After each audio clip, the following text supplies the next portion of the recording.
আশা করি সবাই ভালো আছেন। আলহামদুলিল্লাহ আমিও ভালো আছি। আজকে আমি আছি আমার গ্রামের বাড়িতে। আসলে এখন এই মাঠের কাজ চলতেছে, ধান লাগানো। এটারে বলে বীজ, আমাদের অঞ্চলে যেটা বলে। বাগেরহাটের নিচে সুন্দরবন অঞ্চলে যে ধরনের আঞ্চলিক ভাষা, সেটা হচ্ছে এটা বীজ। হ্যাঁ, এখন এইটা কোলা বলি আমরা, বা মাঠ বা পাতার যেমন।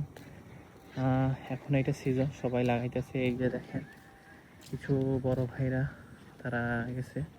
আর একটা ইন্টারেস্টিং ব্যাপার, গ্রামে আসার পর রাতারাতি যে কিভাবে একটা মার্কেট হয়ে যায় বা শহর হয়ে যায়, রাস্তাটা খুবই পরিচিত হয়, সেটা বোঝার জন্য আপনাদের একটা সাধারণ একটা উদাহরণ দেখি। এই যে রোডটা দেখতেছেন, এইটা আমাদের বাড়ির রাস্তা যাওয়ার পথে। আমি দীর্ঘদিন বাড়িতে না থাকার কারণে অনেক দিন, দীর্ঘ 6 বছর, 6.5 বছর পর আসলাম। এই রোডটা না খুবই খুবই করুণ অবস্থা ছিল, কাঁচা। এখন পাকা হয়েছে, যাই হোক আলহামদুলিল্লাহ। সামনে একটা মেইন রোড, আমাদের যেটা বলে পিস। আমাদের এখান থেকে সার্ভিস রোড থেকে উঠে মেইন রোড ওঠা আগে এই রোডের এইখানে আশা করি কোনো ধরনের ভাই ব্রাদার বা কোনো ধরনের লোক ছিল না যে এখানে রাতারাতি একটা মার্কেট হয়ে যাবে এবং নামকরণ হবে। হ্যাঁ, এইখানে একটি বাড়ি আছে। বাড়িটা হচ্ছে এই বাড়িটার কিছু, এই বাড়িগুলোর নাম ছিল আয়নাল, একটা লোকের নাম। সে দীর্ঘদিন বলা যাচ্ছে না এইখানে তার বাড়িতে ছিল। সামনে একটা মেইন রোড হওয়ার পর সে উঠায় একটা দোকান উঠায় সামান্য ছোট। ওই থেকে রাতারাতি একটা মার্কেট প্লেস, মানে মার্কেট নাম হয়ে যায় আয়নাল মার্কেট।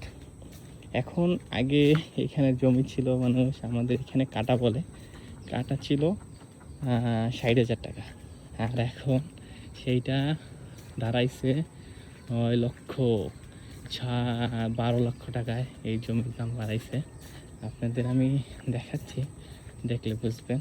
চলেন যাই সামনে।